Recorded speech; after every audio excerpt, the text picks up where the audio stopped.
आप सबको नमस्कार। नगर निगम के दिल्ली नगर निगम के एमसीडी के अभी चुनाव होने वाले थे 9 तारीख को। जो दिल्ली चुनाव आयोग है, स्टेट इलेक्शन कमीशन है दिल्ली का, उन्होंने सुबह सुबह एक प्रेस इनविटेशन भेजा कि आज शाम को 5 बजे चुनाव आयोग एमसीडी के चुनावों की तारीख का ऐलान करेगा, डेट्स ऐलान करेगा, किस तारीख को नॉमिनेशन होगा, किस तारीख को विड्रॉ किया जा सकता है, चुनाव किस तारीख को होंगे।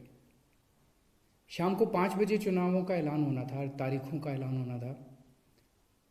4 बजे, उसके 1 घंटा पहले, केंद्र सरकार ने चुनाव आयोग को चिट्ठी लिखी कि हम दिल्ली के तीनों नगर निगमों को एक साथ एक नगर निगम बनाने जा रहे हैं, इसलिए आप ये चुनाव टाल दीजिए। 5 बजे चुनाव आयोग ने चुनावों केंद्र सरकार के कहे के मुताबिक चुनाव टालने का ऐलान कर दिया। शायद भारत के इतिहास में पिछले 75 साल में आज़ादी के बाद से पहली बार ऐसा हुआ होगा कि केंद्र सरकार ने सीधे किसी राज्य के चुनाव आयोग को चिट्ठी लिख के चुनाव टालने के लिए कहा है। लोगों के अंदर बातचीत चल रही है कि 2-3 बातें चल रही हैं। 7 साल से 8 साल से केंद्र में भारतीय जनता पार्टी की सरकार है। 8 साल, अगर इनको तीनों एमसीडीज को एक साथ करना था, इकट्ठा करना था, 8 साल में इन्होंने क्यों नहीं किया? चुनाव की तारीखें ऐलान करने के 1 घंटा पहले इनको अचानक याद आई कि अब हमें तीनों एमसीडी को इकट्ठा करना है, इसलिए चुनाव टाल दिए जाएं। तो लोग कह रहे हैं कि एमसीडी को इकट्ठा करना, एक करना तो बहाना है, मकसद चुनाव टालने का था। क्योंकि बीजेपी को लग रहा था कि दिल्ली में अब अगर चुनाव होंगे तो आम आदमी पार्टी की ज़बरदस्त लहर है, बीजेपी उस लहर में बह जाएगी और बीजेपी हार जाएगी, इसलिए चुनाव टालने के मंशा से ये किया गया। दूसरा, ये भी लोग कह रहे हैं कि चुनावों का तीनों नगर निगम एक साथ करने से क्या लेना देना है। आज 3 नगर निगम हैं दिल्ली में, 272 वार्ड हैं, कुछ इसमें कुछ इसमें कुछ इसमें। तो तीनों नगर निगम के काउंसलर अपने अलग अलग नगर निगम में बैठते हैं। चुनाव हो जाने दीजिए, अगर तीनों को इकट्ठा भी कर दोगे आप तो वो एक जगह बैठने लग जाएंगे। दोबारा चुनाव कराने की क्या जरूरत है? अभी चुनाव रोकने की क्या जरूरत है? चुनाव टालने की क्या जरूरत है? चुनाव करवाओ, नए काउंसलर आएंगे और नए काउंसलर जो भी आएंगे वो जब तक तीनों नगर निगम है तीनों में बैठ जाएंगे, एक नगर निगम होगा वो एक साथ आके बैठ जाएंगे। तो चुनाव टालने की तो जरूरत ही नहीं थी। लेकिन मकसद तीनों नगर निगम एक साथ करने का नहीं था। अगर करना होता तो 7 साल में कर लेते ये लोग। मकसद था चुनाव टालने का। ये देश के लिए अच्छा नहीं है, दोनों चीज़ें अच्छी नहीं हैं।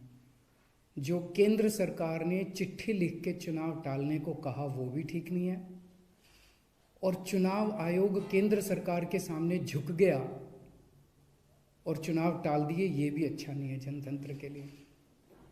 मेरी हाथ जोड़ के प्रधानमंत्री जी से अपील है, प्रधानमंत्री जी, सरकारें आती जाती रहेंगी,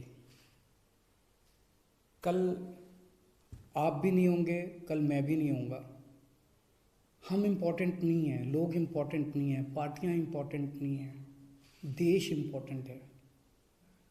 अगर हम चुनाव आयोग को दबाव डाल के चुनाव कैंसिल कराते हैं, इससे चुनाव आयोग कमज़ोर होता है, और चुनाव आयोग कमज़ोर होता है, चुनाव कैंसिल होते हैं तो देश कमज़ोर होता है। हम सबको मिलकर देश की रक्षा करनी है। किसी भी हालत में हमें इंस्टीट्यूशंस को कमज़ोर नहीं होने देना। मेरी आपसे हाथ जोड़ के विनती है, चुनाव कैंसिल मत कराइए। अगर चुनाव कैंसिल होते हैं, ये जनतंत्र के लिए बहुत बड़ा खतरा है।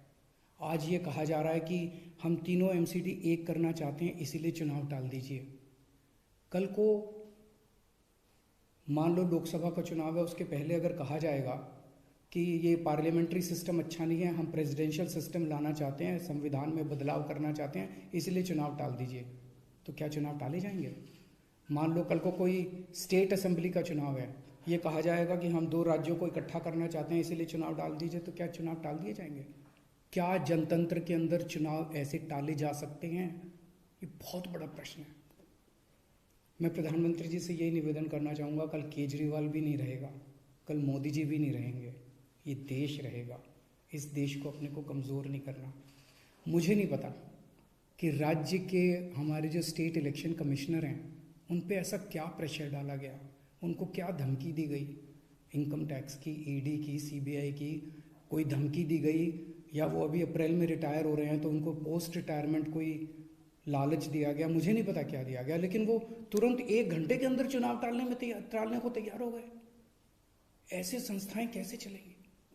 और मैं हमारे स्टेट इलेक्शन कमिश्नर से भी कहना चाहूँगा कि सर, अगर आप ऐसे चुनाव टाल देंगे, ये तो जनतंत्र ही नहीं बचेगा।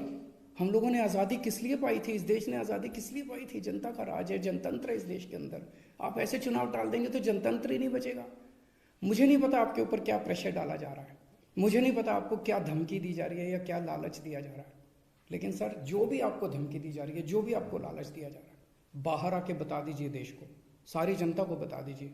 देश आपके साथ खड़ा होगा, पूरा देश आपका साथ देगा। पर झुकिए मत सर, किसी के सामने मत झुकिए। देश की बात है, जनतंत्र की बात है।